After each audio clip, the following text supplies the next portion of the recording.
Can you believe what happened when one notoriously demanding homeowner association matriarch dialed 911 on a stranger, convinced he'd terrorized her son, only to discover she'd just incriminated the city's brand new police chief? It all unfolded in a Phoenix grocery store parking lot, a place usually filled with mundane errands, not explosive confrontations.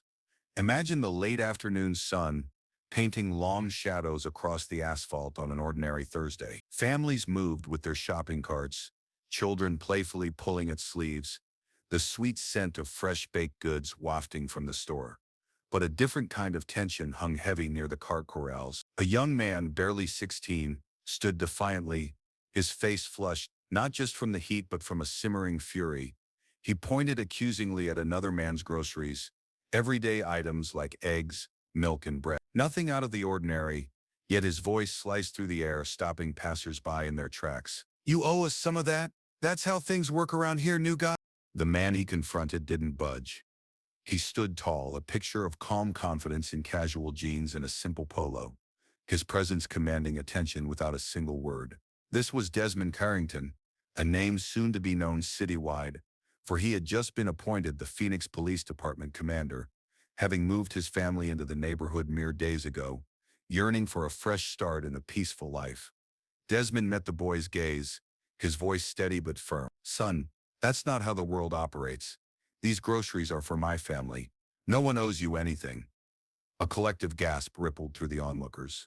Whispers erupted, heads shook, and phones appeared, sensing an impending drama. The teenager's sense of entitlement was astonishing, almost rehearsed, as if this wasn't his first time demanding from a stranger. But this wasn't just any teenager. This was Brandon Haskins, son of Karen Haskins, a name synonymous with power within their exclusive gated community. Karen, a formidable HOA board member, was infamous for policing every inch of her neighbors' lives, from lawn length to trash can placement. She was called strict by some, but others chose far harsher words. Brandon had grown up shielded by her fierce protection, convinced his mother would always have his back. Desmond remained unmoving, simply leaning on his cart, his eyes fixed on Brandon. "Young man, I suggest you step aside and head home. You truly don't want to learn this lesson the hard way." Brandon scoffed, kicking at the pavement. "You're new, you don't understand. Every new neighbor has to contribute something. My mom says it's tradition." Desmond's eyes narrowed, his voice still low but imbued with undeniable authority. "Tradition or not, demanding goods under duress isn't how communities build respect. Go home now." A stifling silence descended, the crowd thickening, a mix of morbid curiosity and palpable tension, as if a fuse was burning dangerously close to dynamite. Brandon's phone buzzed. He snatched it, stormed a few steps away, and dialed. His voice carried across the lot. "Mom, you need to get here. This guy won't do the tradition thing, and he's being aggressive with me." Bystanders exchanged uneasy glances. Aggressive? Desmond hadn't stirred, but everyone knew how quickly a story could twist when emotions ran high. Moments later, a silver SUV squealed into the lot. The door swung open, and out stepped Karen Haskins, immaculate in a sharp suit despite the fading light, sunglasses perched atop her head. Her heels clicked a furious rhythm as she marched toward Brandon, her voice already shrill. "Brandon, are you okay? What happened? Did this man touch you?" Brandon shook his head vigorously, pointing dramatically at Desmond. "He threatened me, Mom. I told him what you always say, and he just wouldn't listen. He got right in my face." Karen's furious gaze locked onto Desmond. She didn't pause to hear his side, didn't register the calm in his eyes or his motionless stance. In her world, Brandon's word was gospel. "You," she snapped, her voice cutting through the evening air. "Who do you think you are, speaking to my child like that?" Desmond slowly exhaled. He could explain, could lay out the truth, but her tone screamed that she wasn't interested in truth, only in control. And with a defiant lift of her chin, phone already in hand, Karen made a decision that would irrevocably alter the evening, shatter her family's reputation, and ignite a wildfire of conversation throughout the entire neighborhood. She dialed 911, but the moment the call connected, the situation veered into territory she could never have foreseen. Karen's phone was glued to her ear, her words sharp and practiced, like a script she knew by heart. "Yes, hello. I'm in the Fry's parking lot off Indian School Road. There's a man here. Yes, a black man. He's threatening my son. He refuses to leave us alone. I need officers here immediately. Around her, people exchanged stunned glances. Some looked at Desmond, still motionless by his cart. Others watched Karen, a tremor of self-righteous fury distorting her voice. Desmond remained silent, his jaw tight, his stillness more potent than any words. Brandon clung to his mother's side, milking the moment. See, Mom, that's him. He wouldn't give me anything. He said I had no right to ask. Karen pulled the phone away just long enough to whisper, "Don't worry, sweetie. We'll handle this. Nobody talks to you like that." That one sentence laid bare the core of her identity: control. From HOA meetings dictating grass height to snide notes on mailboxes for slight parking infractions, it all stemmed from her absolute belief that her word was law. And tonight, before dozens of strangers, she refused to let that power waver. "Officers are on their way," she declared, her voice ringing out for all to hear, her eyes boring into Desmond. "So, you'd better have a very good explanation ready?" Desmond finally spoke, his voice unnervingly calm. "Ma'am, I don't owe you or your son my groceries. That's not how respect works. He made a demand. I refused. That's the sum of it." Karen laughed, a bitter, disbelieving sound, shaking her head. "Oh, that's all? You intimidate a minor in broad daylight, and you expect me to believe you're just shopping? Don't insult me. Intimidate," Desmond repeated, a flicker of genuine disbelief crossing his face. "I never laid a finger on him. I simply said no. That's all." The crowd grew denser, phones held high, whispers multiplying. A middle-aged man in a baseball cap stepped forward. "Ma'am, with all due respect, I witnessed the entire thing. That boy was out of line. This man never threatened him." Karen's head snapped toward him, her eyes flashing. "Excuse me, do you even live in our community? Mind your own business." The man retreated, muttering under his breath. Brandon tugged at his mother's arm. "Mom, stop wasting time with these people. He doesn't belong here. Just let the police deal with him." Those words hung heavy in the air. "He doesn't belong here." Several people flinched at the thinly veiled implication, their gazes shifting between Desmond and Karen. But she either didn't notice or didn't care. Deep down, though, a subtle unease began to prickle at her. She'd called the police before, for barking dogs, for teenagers riding bikes after dark. She knew the routine. But this man's composed posture, his unwavering calmness, unsettled her. Most people would be flustered, defensive, pleading. Not him. He carried himself like someone holding a secret she couldn't fathom. She brushed it off, adjusting her blazer. "This won't take long," she mumbled to herself. Meanwhile, Desmond pulled out his own phone. Not to dial, but simply to scroll, to wait. Just then, his wife, Angela Carrington, and their teenage daughter, Simone, emerged from the grocery store, each with a bag. They froze, seeing the crowd, Angela's eyes darting from Desmond to Karen. "What in the world is going on?" Angela demanded, dropping her bags. Desmond's explanation was stark. "Our neighbor's son decided he was entitled to our groceries. His mother decided I was the problem." Angela stared at Karen, a bewildered expression on her face. "You called the police for this?" Karen folded her arms, drawing herself up. "I always protect my son. If you don't like how we operate here, perhaps this isn't the neighborhood for you." Angela's voice sharpened. "We moved here for peace, for safety, and the very first thing your son does is try to take what isn't his." Simone clutched her mother's arm, her young voice trembling. "Mom, can we just go home? This is insane." But it was too late. The distant wail of sirens grew steadily louder, closer, until flashing lights pierced the edges of the parking lot. Squad cars crunched over the gravel, headlights cutting through the crowd.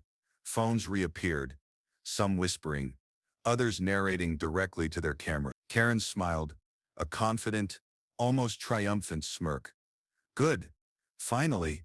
Let's see how this man talks his way out of this now." But the moment the officers stepped out and recognized Desmond, Karen's certainty began to crack. The first cruiser stopped directly in front of the cart return, its red and blue lights flashing against the grocery store wall. Two officers exited swiftly, radios crackling, hands resting near their belts. The crowd parted, creating a clear path to Karen, Brandon, and Desmond. Karen waved them over imperiously, like a restaurant patron summoning a waiter. Officers, over here. That's him. That's the man who threatened my son. Brandon nodded furiously, pointing. Yeah, he came at me. He wouldn't give me what I asked for. He said I didn't deserve it. Both officers glanced at Desmond, and their rigid, ready-for-trouble stance instantly softened, replaced by unmistakable recognition. The tall, sandy-haired officer spoke first. Commander Carrington. Desmond gave a slow, measured nod. Evening, gentlemen. A murmur swept through the crowd, phones zooming in closer. Karen's eyes narrowed in confusion. Wait, what? You know him? The shorter officer, a woman with dark hair pulled back tightly, looked at Karen but offered no reply. Instead, she addressed Desmond directly. Sir, is everything all right here? Desmond gestured calmly toward Brandon and Karen. It's merely a misunderstanding. This young man demanded my groceries as part of some neighborhood tradition. I declined. His mother arrived, decided I was the aggressor, and called you. Karen interrupted, her voice high-pitched and cutting. That's not what happened. My son was terrified. This man, this absolute stranger, loomed over him. He's lying to save face. The female officer looked back at Desmond, then at Angela and Simone. Angela stepped forward, her voice steady but sharp. No, my husband threatened no one. Your son thought he could intimidate us into surrendering our food. When he didn't get his way, he ran straight to you. Simone blurted out, no longer able to hold back. He was bullying my dad. Everyone saw it. A man from the crowd, the same one in the baseball cap from earlier, raised his voice. She's lying. I saw the whole thing. That kid was completely out of line. This man never laid a hand on him. Karen spun toward him, her face blazing red. Mind your business. Do you even reside in our community? You don't get a say. The taller officer cleared his throat, stepping between them. Ma'am, let's all take a breath. We need to maintain calm here. But calm was the furthest thing from Karen's mind. Her son was watching, the crowd was filming, and her carefully constructed authority, her absolute control, was slipping away. She pointed an accusing finger at Desmond, her words sharp and final. I don't care who you are. You don't belong here. My son told me what transpired, and I believe him. Officers, I demand you remove this man from the premises. The female officer exchanged an awkward glance with her partner. Finally, she spoke. Ma'am, with all due respect, that's simply not how this works. Karen blinked, utterly stunned. Excuse me, the tall officer sighed. Commander Carrington is our superior. He is the head of this entire department. We know him personally, and from what we've gathered here, he has committed no crime. The crowd erupted in whispers, phones zooming in closer. Karen's confidence evaporated, her mouth opening and closing soundlessly. Brandon stared at her, his bravado crumbling. Mom, what? Desmond finally broke his silence, his voice calm but cutting. Mrs. Haskins, I gave your son a simple answer. No. That's all. He twisted it into something it wasn't. And now you've escalated this into an utterly unnecessary scene. Angela crossed her arms, her glare fixed on Karen. This is harassment, plain and simple. You didn't ask what happened. You assumed, and now look where that got you. Karen's face flushed a deep crimson. She looked around, realizing every angle of her furious outburst was being recorded. Dozens of phones captured her every word, every contortion of her expression. There would be no hiding this later. Desmond took a step closer, not in aggression but with quiet, unwavering authority. This community will get to know me in time. But tonight, you chose to paint me as a threat before even learning my name. That speaks volumes more about you than it does about me. For the very first time, Karen had no retort. Brandon shifted uncomfortably beside her, his eyes darting between his mother and the officers, now watching him with thinly veiled judgment. The tall officer cleared his throat again. Commander, would you like us to take a formal statement? Desmond shook his head. No, let's not squander any more resources than we already have. I believe the community has witnessed enough for tonight. He gathered the grocery bags from his cart, handed one to Angela, and placed an arm around Simone's shoulder. Together they began walking toward their car. The crowd parted for them, hushed save for the soft whir of recording phones. Karen was left standing alone by the cart return, her authority shattered, her son silent and withdrawn beside her. She tried to salvage one last shred of control, shouting after them, "This isn't over, you can't just walk away from this." Desmond didn't even turn around. His voice carried across the lot, firm and steady. "I already did." But once the Carringtons drove away, the true damage began. Not in the parking lot, but in the relentless, unforgiving world of online media. The parking lot seemed to hum with a strange, lingering energy. After Desmond and his family departed, people lingered by their cars, whispering, replaying video clips, sharing their accounts of what they had just witnessed, as if the reality of it needed to be spoken aloud to truly sink in. Karen remained frozen, her phone clutched in her hand, her chest heaving. Brandon shifted uneasily, staring at the ground, wishing the earth would simply swallow him whole. The two officers stood by their cruiser, exchanging significant glances. The female officer finally approached Karen. "Ma'am, I must be direct with you. Your report does not align with what we observed upon arrival, nor with the statements from witnesses here." Karen stiffened defensively. "Are you daring to call me a liar?" The officer held her gaze. "I am stating that your account does not match the facts. We cannot take action against someone simply because you disapprove of the answer they gave your son," the tall officer added, his tone measured. "And considering Commander Carrington's position, this incident will not simply fade away. People are actively recording. If you persist down this path, it may lead to far greater consequences for you than you currently realize." The word consequences struck Karen like a physical blow. She prided herself on being the one who dispensed consequences, not the one who faced them. Her immediate instinct was to double down, to stand taller, to insist on her righteousness. But her eyes darted to the surrounding crowd, neighbors, strangers, all with phones pointed directly at her. For the first time in years, she felt utterly exposed. Brandon whispered at her side, his voice trembling. "Mom, maybe we should just go home." She snapped her head toward him. "Go home? After what he did? After the disrespectful way he spoke to you?" Brandon swallowed hard. "But everyone saw it, Mom. He didn't do anything. He just said no." Karen's mouth went dry. She longed to argue, to refute, but the words caught in her throat. Her son's simple honesty shattered her carefully constructed narrative, and she realized too late that the version of events she'd spun for the dispatcher had already disintegrated before a dozen witnesses. Meanwhile, the crowd began to disperse, though not without a flurry of muttered comment. A woman with a stroller murmured, "Always stirring up trouble." A man in a button-down shirt added, "This is definitely going to be all over Facebook tonight." Karen could feel the walls of her reputation closing in, suffocating her. Her status as the neighborhood's enforcer, the woman who dictated its very tone, was slipping through her fingers. She wished she could grab her phone and erase the last 10 minutes from everyone's memory. But the stark reality was undeniable. This story was no longer hers to control. The female officer offered one last look. "I suggest you head home, ma'am, for your own sake." And with that, the officers returned to their cruiser, speaking quietly into their radios before pulling away. The flashing lights vanished into the street, leaving Karen and Brandon standing awkwardly in the middle of the parking lot, their impromptu audience thinning with each passing minute. The ride home was consumed by a heavy, suffocating silence in Karen's empty SUV. Brandon sat with his arms crossed, staring blankly out the window, the crushing weight of what had just happened pressing down on him. He had never witnessed his mother lose control like this. Not ever. "Why didn't you just let it go?" he finally asked, his voice soft yet cutting. Karen gripped the steering wheel tighter. "Because no one disrespects this family, especially not some man who thinks he can."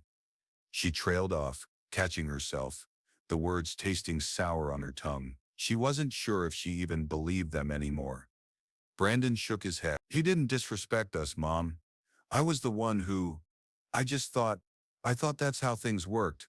You always say new people need to know their place." The admission struck Karen harder than she had anticipated. She opened her mouth to correct him, soften the blow, but the raw truth stung too deeply. She had instilled these very attitudes in him through her pronouncements at HOA meetings, her late-night rants about outsiders, her relentless obsession with control, and now it was staring her in the face, reflected in her son's words. As they pulled into their driveway, a neighbor across the street was already watching from their porch. Karen could feel it, the eyes, the withers, the silent judgment. Her iron grip on this neighborhood was slipping, one scrutinizing glance at a time. Inside the house, she closed the door behind them and leaned against it, her heart hammering. Brandon dropped his backpack by the stairs, muttering, "This is going to explode online, isn't it?" Karen closed her eyes. She knew he was right, but she had no concept of just how rapidly the parking lot footage would spread, nor how brutal the global reaction would be. By the time Karen placed her phone on the kitchen counter later that night, the first videos were already circulating. She hadn't even changed out of her work blazer before notifications began pinging furiously on Brandon's phone. TikTok clips, Facebook shares, local Twitter accounts reposting the confrontation with captions like HOA board member calls cops on police commander at Fry's. Brandon hovered over his screen, scrolling frantically. "Mom, it's everywhere. Look at this one. Already 5,000 views." Karen snatched the phone, her hands trembling. On the screen, there she was, pointing her finger at Desmond, her voice shrill as she demanded his removal. The caption beneath it burned into her eyes, entitled HOA Mom Tries to Weaponize Cops. Backfires spectacularly. She slammed the phone onto the counter. "People don't understand the full story. They don't know what truly happened." Brandon stared at her, his voice low. "They know enough." The comment sections were merciless. Words like racist, control freak, and power trip appeared relentlessly. Some commenters even dug up her name from public HOA records, adding more fuel to the fire. A few screenshotted the neighborhood's public Facebook page, where Karen's previous posts about maintaining community standards were suddenly resurfacing with horrifying new context. Karen's phone buzzed. It was an HOA colleague, Richard Lomax, his voice tight with barely suppressed frustration. "Karen, what have you done? Do you even realize who that man was? That's Commander Carrington. He's the head of the entire police department. My God, you've embarrassed the whole neighborhood." "I didn't know." Karen shot back, pacing the kitchen furiously. "He wasn't wearing a badge. He wasn't in uniform. He was threatening my son." Richard's voice dripped with exasperation. "I've already received 3 calls tonight. People want you off the board. They're absolutely furious, and you still don't grasp it. This isn't just a neighborhood scandal anymore, Karen. This is citywide news." Karen's stomach twisted into knots. "Citywide, already?" Brandon sank into a chair, staring at his shoes. "Mom, maybe we should apologize." Karen spun toward him. "Apologize to him after the way he..." She stopped mid-sentence, the fight draining from her. What exactly had Desmond done? Refused groceries, stood his ground, said no. She sat down across from Brandon, her eyes searching his. "Did he ever touch you? Did he threaten to harm you?" Brandon shook his head slowly. "No, he just said no. And he looked so serious. So I panicked." Karen buried her face in her hands. For years, she had meticulously crafted her image as the undisputed authority of their gated community, the rule setter, the decision maker, the one everyone looked to. Now, all of it was crumbling, broadcast to thousands of strangers who had already condemned her. The next morning solidified it. News vans were parked outside the neighborhood entrance, reporters shouting questions at passing cars. "Is this the residence of Karen Haskin? How do you feel about your HOA board member calling the police on a commander?" Downtown, Commander Desmond Carrington sat at his desk, his phone buzzing incessantly with messages of support. Fellow officers, city council members, even complete strangers reached out. Some expressed outrage on his behalf, others relief at his calm handling of the situation. Angela leaned against his office doorway, watching him scroll through the news on his laptop. "They're calling it the HOA grocery incident. You're everywhere on the local station." Desmond exhaled, rubbing his forehead. "Not precisely how I envisioned introducing myself to the city. But people are seeing the truth," Angela said softly. "They witnessed your composure. They saw how she leaped to conclusions.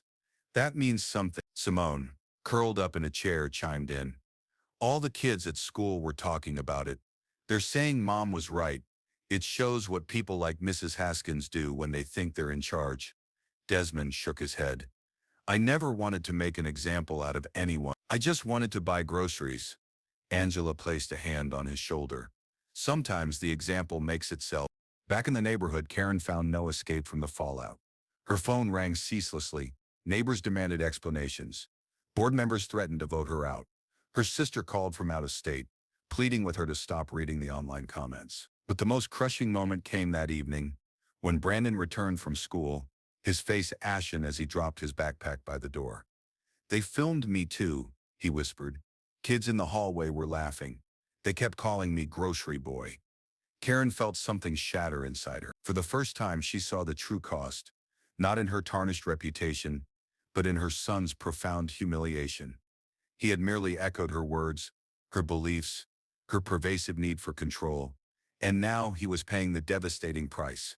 She longed to defend him, to explain it all away. But deep down, she knew the unbearable truth. She had passed her need for control directly onto him. And now, the entire world held a mirror up to it. But this was only the prelude. The online storm was spilling into real life, and soon the entire neighborhood would be forced to choose sides. 2 days after the grocery store confrontation, the Fry's parking lot felt less like a place for errands and more like a community tribunal. Reporters still lingered across the street while neighbors clustered in hushed groups, their conversations laced with sharp judgment. This was no longer mere gossip. It was a heavy, palpable condemnation hanging in the air. Angela Carrington pulled into the lot with Desmond that Saturday morning, determined to demonstrate that their lives would continue normally. Simone sat in the back seat, headphones on, attempting to block out the scrutinizing stares. Desmond pushed their cart with quiet dignity, his head held high, yet the energy around them shifted perceptibly.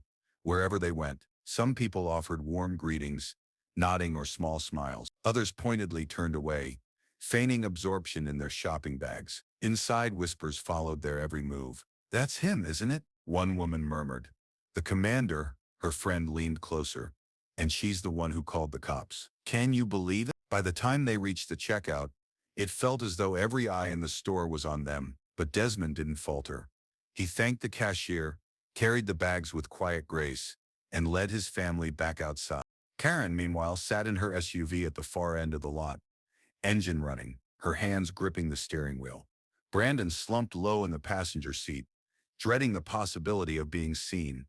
"Do we truly have to be here, Mom?" he muttered. Karen's lips tightened. "We are not going to hide in our own neighborhood. People need to witness that we are not intimidated." But the moment she spotted the Carringtons near their car, her resolve wavered. Cameras were already pointed in their direction. Several neighbors pulled out their phones the instant they saw Karen step out of her vehicle. Brandon groaned under his breath. "Mom, please don't." She ignored him, walking briskly toward the Carrington. "Commander Carrington," she called out, her voice a strained blend of forced politeness and lingering control.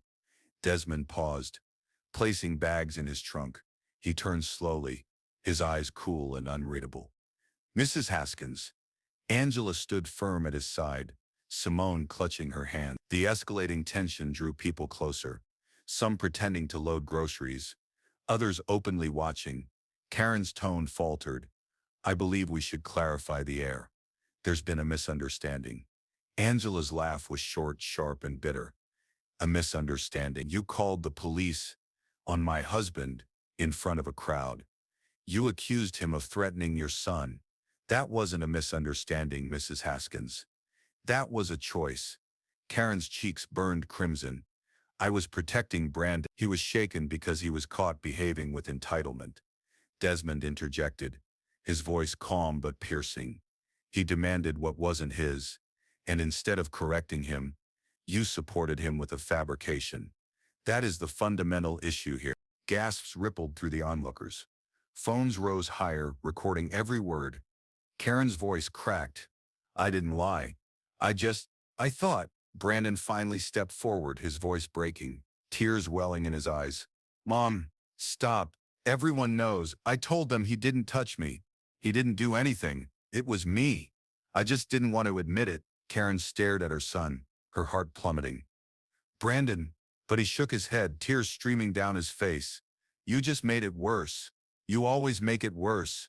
Why can't you ever just let things go?" His words echoed louder than any accusation. Neighbors exchanged glances, some whispering, others nodding openly. Desmond placed a reassuring hand on Simone's shoulder and looked directly at Karen. Your son is young.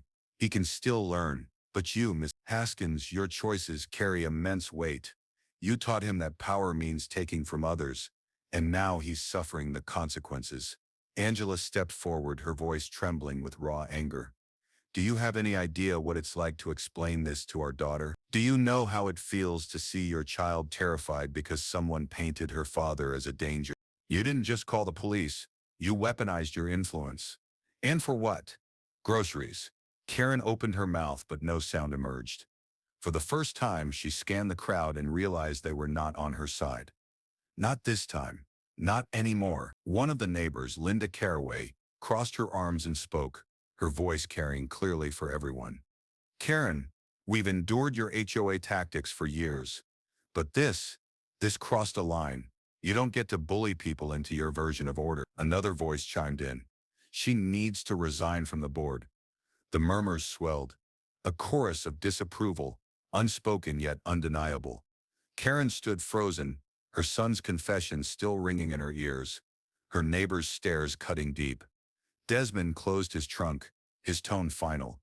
Miss Haskins, this conversation is concluded. What you choose to do next is entirely up to you, but I will not allow my family to be your target again. With that, he guided Angela and Simone into the car. The vehicle pulled away slowly, leaving Karen standing alone in the middle of the lot, her authority crumbling with every whisper that followed. Brandon tugged at her sleeve, his voice barely a whisper. Mom, can we just go home? Karen swallowed hard, her eyes fixed on the spot where the Carringtons' car had vanished. For the first time, she had no answer, but the internet, it seemed, was far from finished with her. By Monday morning, the videos from Fry's had transcended a mere neighborhood scandal to become national news. Hashtags bearing Karen's name trended on Twitter. Memes flooded Instagram, pairing screenshots of her pointing at Edson with captions like, "Rules for thee, not for me." TikTok clips stitched her angry words with commentary from teenagers, comedians, and even activists who saw the footage as a potent symbol of something far greater than a dispute over groceries. Karen sat at her kitchen table, laptop open, coffee untouched, scrolling through an endless stream of articles. Local HOA board member confronts police commander. Phoenix mother calls cops on her own police chief. Each headline churned her stomach. Brandon walked in, his backpack slung over his shoulder. It's not just online, Mom. Kids at school won't stop. Someone printed a picture of me and taped it to my locker. They wrote "Tradition Boy." His voice cracked with raw embarrassment. Do you even comprehend what you've done to me? Karen looked up, a defensive retort already forming, but the sight of his weary, hurt eyes silenced her. Brandon, I never intended for any of this to happen. I was just trying to protect. He cut her off sharply. No, you were protecting yourself. You can't stand anyone telling you no. Not the neighbors, not Dad when he left.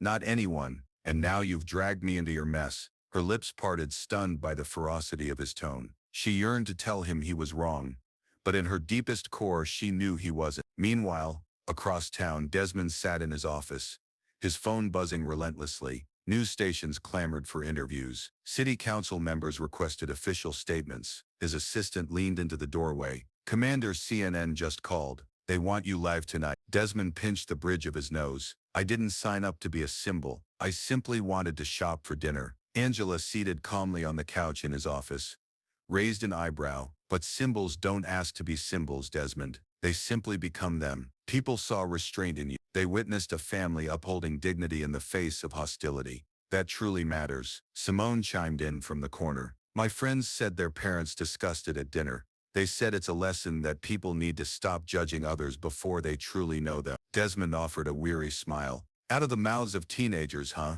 That night, Karen tuned into the local news. She watched Desmond's calm, composed face on the screen, the anchor praising his unwavering demeanor. He didn't attack her by name, didn't smear her reputation. Instead, he spoke broadly and thoughtfully. We reside in communities that flourish when individuals treat one another with fairness. That necessitates listening before assuming. That necessitates respect. What transpired in that parking lot could have dangerously escalated, but thankfully it did not.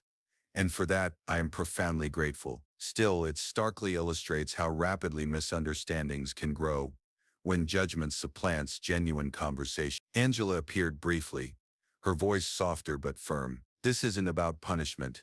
It's about introspection. We all desire safe neighborhoods, but safety isn't constructed on fear. It's built on trust. The broadcast concluded with clips of neighbors interviewed outside the grocery store. Some directly criticized Karen, deeming her behavior unacceptable. Others argued that the entire HOA culture fostered such entitlement. The more people spoke, the clearer it became. The Haskins family wasn't merely entangled in gossip. They were the epicenter of a cultural flashpoint. Karen slammed her laptop shut, her pulse racing. She had meticulously constructed her entire identity around being the voice of order, the enforcer of standards, the one people relied on to set things right. And now she was the very example everyone mocked. Brandon's voice cut through her spiraling thoughts. "You should resign from the board." Karen looked at him sharply. "What?" "You should step down," he repeated, his voice firm. "They're already talking about it at school. The neighbors want it. You're dragging us all down with you. Don't you see that?" She stood abruptly, pacing the kitchen. "If I step down, they win. I'll appear weak." Brandon slammed his hand on the counter, startling her. "You already look weak. Everyone sees it, Mom. The only way you don't lose completely is if you admit it." The silence that followed was suffocating. For the first time, Karen realized the battle she was waging wasn't against her neighbors or even Desmond. It was against herself. Across social media, the story continued its relentless growth. Clips of Brandon's confession in the parking lot also began circulating. One video, captioned "The Son Tells the Truth," garnered millions of views. Sympathy poured in for him, while Karen was unequivocally painted as the villain in every frame. Even local comedians seized upon the incident. At a Phoenix comedy club, a stand-up quipped, "Imagine trying to steal a man's groceries and finding out he's your boss's boss's boss." The crowd roared with laughter. Karen sat alone at her dining table later that night, lights dimmed, Brandon long asleep upstairs. She opened Facebook one last time. A neighbor had posted, "We desperately need new leadership in our HOA. Someone who genuinely understands fairness, not fear." Dozens of comments echoed the sentiment. Her throat tight. Everything she had meticulously built, everything she had rigidly controlled was slipping through her fingers. But the harshest blow was still to come. Her own community was about to confront her face to face. The next HOA meeting was scheduled for Thursday evening at the community clubhouse. Normally, these gatherings were sleepy affairs, minor grievances about weeds, complaints about trash bins, the occasional polite disagreement over paint colors. But this time, the parking lot was overflowing long before the gavel was even meant to drop. News vans lined the street outside. Neighbors gathered in hushed clumps, murmuring, their eyes flicking toward the clubhouse doors as if anticipating a heavyweight championship fight. Karen pulled up in her SUV, Brandon sinking low in the passenger seat. She gripped the steering wheel tightly, staring at the surging crowd. "They're only here for the cameras," she muttered, trying to convince herself of half-truths. "This isn't about me, it's just a spectacle." Brandon didn't reply. His silence spoke volumes. Inside, the air crackled with palpable tension. Every chair was occupied and people stood shoulder to shoulder along the back wall, arms crossed, eyes locked on Karen as she walked to her usual seat at the head table. She attempted to sit tall, but the collective weight of their stares made her spine feel brittle. The HOA president, Richard Lomax, cleared his throat and tapped the microphone. "We'll call this meeting to order. I believe we all understand why attendance is exceptionally high tonight. Before we proceed with our usual business, Mrs. Haskins, several residents have formally requested that you address the recent incident." A murmur spread, and phones tilted upward, recording. Karen adjusted her blazer, leaned toward the microphone, and forced a brittle smile. "Thank you, Richard. First, allow me to state that what occurred at Fry's has been grossly exaggerated online. I acted as any mother would when her child was confronted by a stranger. My sole intention was to protect my son, nothing more." The reaction was immediate and explosive. A man in the third row, Tom Ruiz, rose to his feet. "Protecting your son?" He himself admitted that Commander Currington never touched him. He spoke the threat. "You, Mrs. Haskins, you lied. That's not protection. That's blatant manipulation." Applause erupted across the room. Karen's face flushed a deeper red. "I did not lie. I made a judgment call with the information I possessed." A woman near the back, Angela Bishop, raised her voice. No, you made a judgment based on your prejudices, and then you dragged our entire neighborhood into your mess. Now we're all being unfairly depicted as hostile and small-minded because of your actions. More murmurs, vigorous nods, and shouts of agreement filled the room. Karen opened her mouth to defend herself, but the wave of collective discontent drowned her out. Richard banged the gavel. Order, please. Allow her to finish. Karen swallowed hard, gripping the microphone tighter, her knuckles white. I deeply regret how things escalated, but I will not apologize for defending my child. That statement ignited the room once more. Tom Ruiz shouted over the din.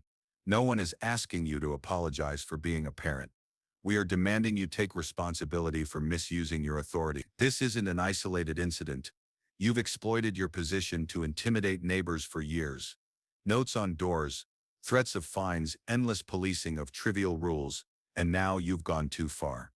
The applause this time was louder, more unified, a resounding condemnation. Karen's eyes darted frantically across the room.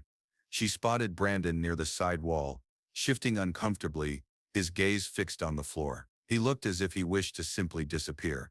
Richard leaned toward his microphone, his tone clipped and serious. A motion has been formally submitted by several members to call for your removal from the board. Karen, if the room wishes to proceed, we can take a vote tonight. Gasps gave way to a roar of approval. Phones rose even higher, capturing the pivotal moment. Karen's pulse pounded in her ear. She slammed her hand on the table. You cannot simply expel me because of one mistake. A woman in the front row shot back, her voice firm. It wasn't one mistake, Karen. It was years of control. The video was merely the breaking point. The words cut deep. Years of control. That was the raw truth she had desperately avoided, now spoken aloud for everyone to hear. Before Richard could continue, the clubhouse doors opened, and an immediate hush fell over the room. Desmond Carrington walked in, Angela and Simone by his side. He hadn't originally planned to attend, but the deluge of invitations and heartfelt pleas from concerned neighbors had finally swayed him. The crowd parted respectfully as the family made their way to the front. Desmond didn't take a seat. He stood tall and calm, his gaze sweeping across the room before he spoke. I did not come here to demand anything. I came because communities unravel when people cease to communicate and instead resort to assumptions. What transpired in that parking lot was not just about groceries. It was about power and about the dangerous speed at which assumptions can escalate. Angela added, her voice clear and resonant. We are not here to seek punishment, but we absolutely demand fairness. If we truly desire this neighborhood to thrive, we must hold one another accountable. And that unequivocally includes those in positions of authority. The silence that followed was thick, heavy with collective realization. Neighbors shifted, some wiping away tears, others nodding slowly in agreement. Even Brandon looked up at his mother, silently pleading with her to finally see what was undeniably before her eyes. Karen stared at the Carringtons, her throat tight, utterly devoid of a sharp retort, a rule to cite, or any authority to wield. Only the crushing weight of the truth pressed down on her from every conceivable angle. Richard cleared his throat once more. We will now proceed with the vote. Hands shot into the air across the room, overwhelming in their number. Karen didn't even bother count. She knew. But the vote itself wasn't the conclusion. It was the genesis of her reckoning, and the moment she would be forced to confront her own son's most agonizing question yet. The vote to remove Karen from the HOA board was a landslide. By the time Richard brought down his gavel and announced the decisive result, the room had already erupted into a cacophony of chatter, some relieved, some angry, most simply resigned to the outcome. Karen remained frozen at the head table, her lips pressed into a thin, tight line, her fingers digging into the wooden armrests of her chair. Brandon slipped out before the meeting officially ended, his shoulders hunched, heading directly toward the car. He had no desire to witness his mother's breakdown, no wish to be trapped in the heart of another emotional storm. Karen followed minutes later, consciously ignoring the neighbors who pointedly avoided her gaze, ignoring the ones who didn't even bother to conceal their smirk. The ride home was consumed by a profound, suffocating silence. Brandon stared out the passenger window, watching the streetlights streak by in blurry lines. Finally he spoke, his voice flat, but sharp as a blade. So, how does it feel, Mom? Karen glanced at him, startled. What do you mean, to lose? To not be in charge? He turned toward her now, his face pale, his eyes dark with a pain she rarely saw. Because this is what it feels like for me. Every single time you try to control absolutely everything. Every time you speak for me. Every single time you make decisions before I can even think for myself. Karen gripped the wheel tighter. Brandon, I was protecting you. He scoffed, a bitter, hollow sound. No, you were protecting yourself. Your image, your pride. You didn't even ask me what happened that day. You just assumed I was the victim. Because in your world, we can never, ever be wrong. His words stung worse than the public humiliation she had just endured at the meeting.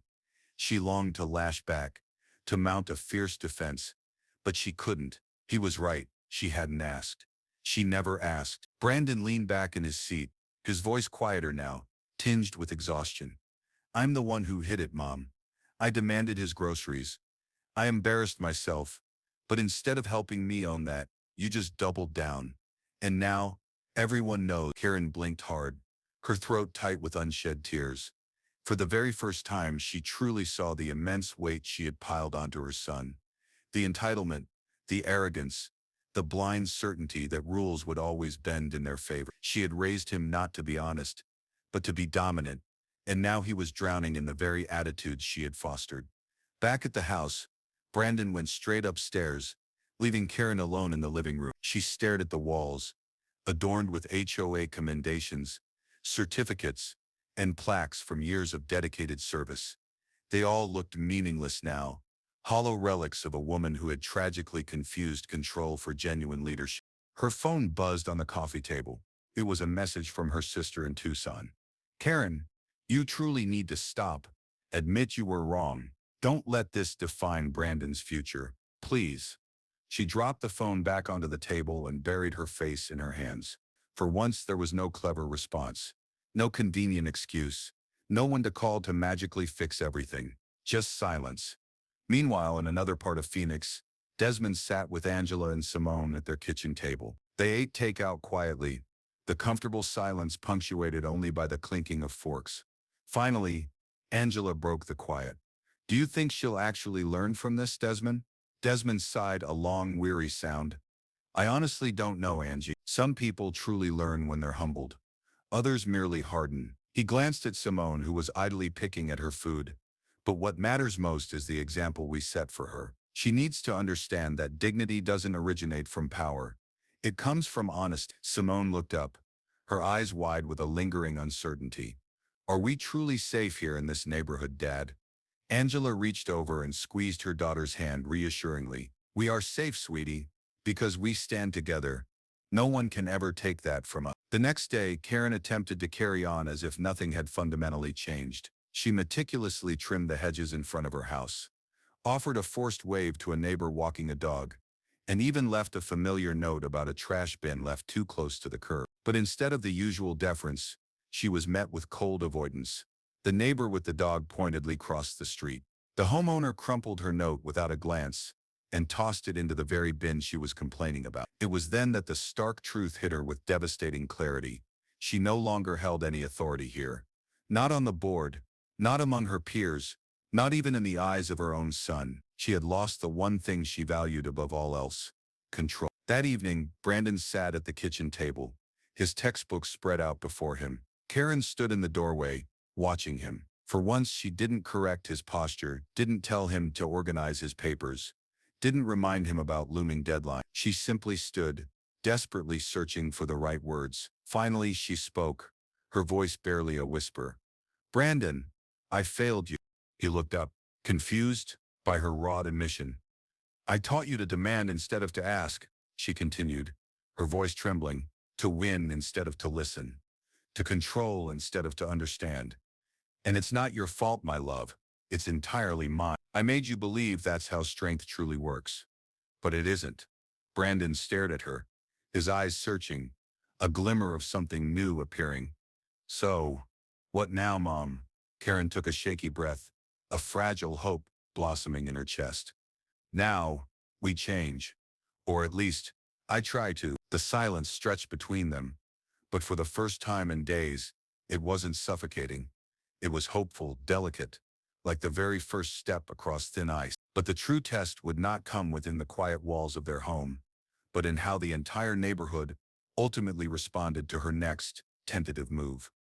The weekend after the momentous HOA vote, the neighborhood gathered once more. This time, however, it wasn't for confrontation, but for the annual block cookout at the community park. Normally, Karen would be the one meticulously organizing the grill schedule, assigning tables, and ensuring no one dared to bring paper plates that didn't perfectly conform to the approved HOA aesthetic. But this year, Richard Lomax stood at the front with a clipboard, giving instructions, while Karen lingered near the back, a ghost in her own former territory. Brandon hadn't even wanted to come. He had argued with her all morning.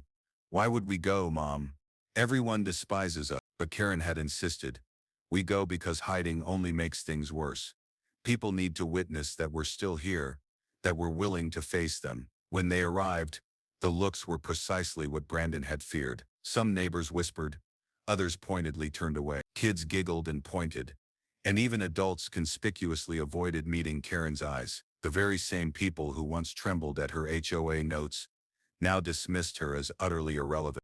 At the far end of the park, Desmond stood calmly, engaging in conversation with a few officers who had stopped by for community outreach. Angela was arranging plates of food, Simone cheerfully helping to hand out bottled water. They moved with natural ease among the neighbors, their presence clearly welcomed, their laughter genuine and unforced. Karen felt a sharp pang of envy, the ache of watching someone else effortlessly command the respect she once held so dear.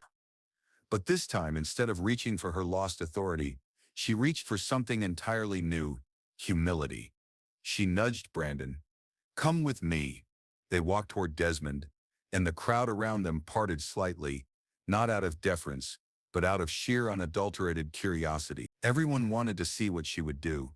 Karen stopped a few feet away, cleared her throat, and spoke in a voice uncharacteristically quiet, almost timid. "Commander Carrington, may I have a word with you?" The entire park seemed to fall silent. Desmond turned, his expression unreadable, carefully neutral. "Yes, Mrs. Haskins."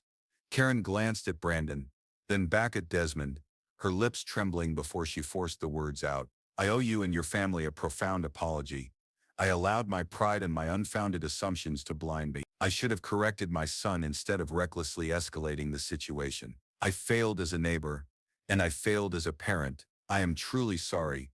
Gasps rippled through the crowd. Karen Haskins, the woman who never ever admitted fault, was apologizing. Brandon watched her, utterly stunned, his chest tightening with a complex mix of disbelief and overwhelming relief. Angela stepped closer, her eyes sharp but not cruel. "Do you genuinely mean that, Mrs. Haskins?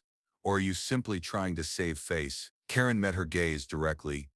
"I mean it. I cannot undo the damage I've done, but I can own it, and I want to do better for him." She placed a hand lightly on Brandon's shoulder. Brandon, his cheeks flushed, finally spoke, his voice wavering but clear. "Commander, I'm sorry too. I never should have demanded anything from you. I thought I was being tough, but I was just being selfish." Desmond studied them both for a long, quiet moment. The silence was heavy, the entire neighborhood holding its breath, waiting for his response. Finally, he nodded once, a subtle acknowledgement. Acknowledging mistakes is far more challenging than pretending they don't exist. "I respect that."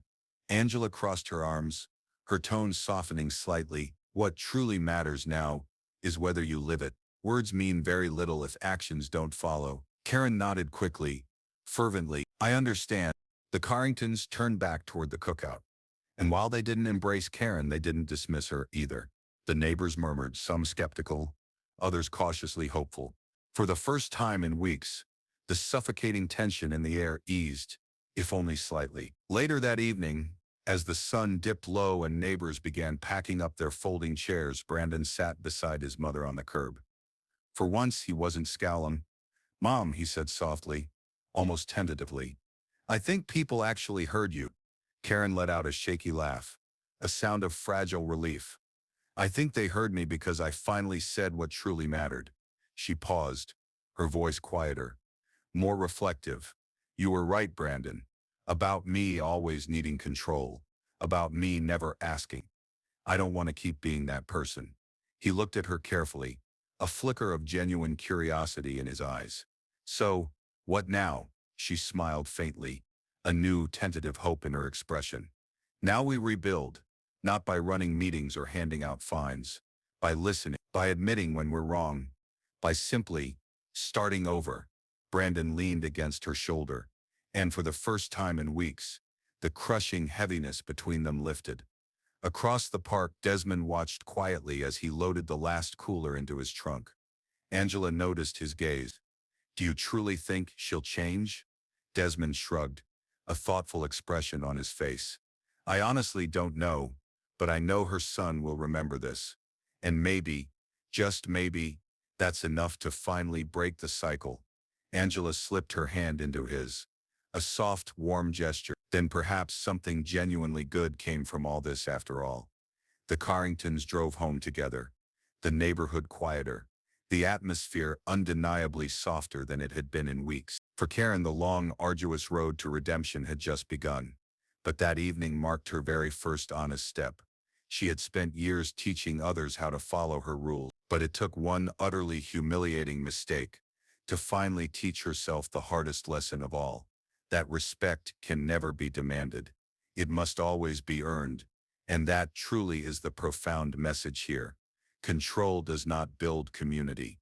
Humility does. If we desire stronger neighborhoods, stronger families, and stronger lives, we must learn to listen before we judge, to admit when we are wrong, and to choose respect over pride. So if this story resonated with you, if it compelled you to reflect on how we treat others when we wield power, then let us carry that invaluable lesson forward. And if you'd like more stories that genuinely challenge the way we perceive the world, make sure you hit that subscribe button, because the next one might just change the way you see yourself.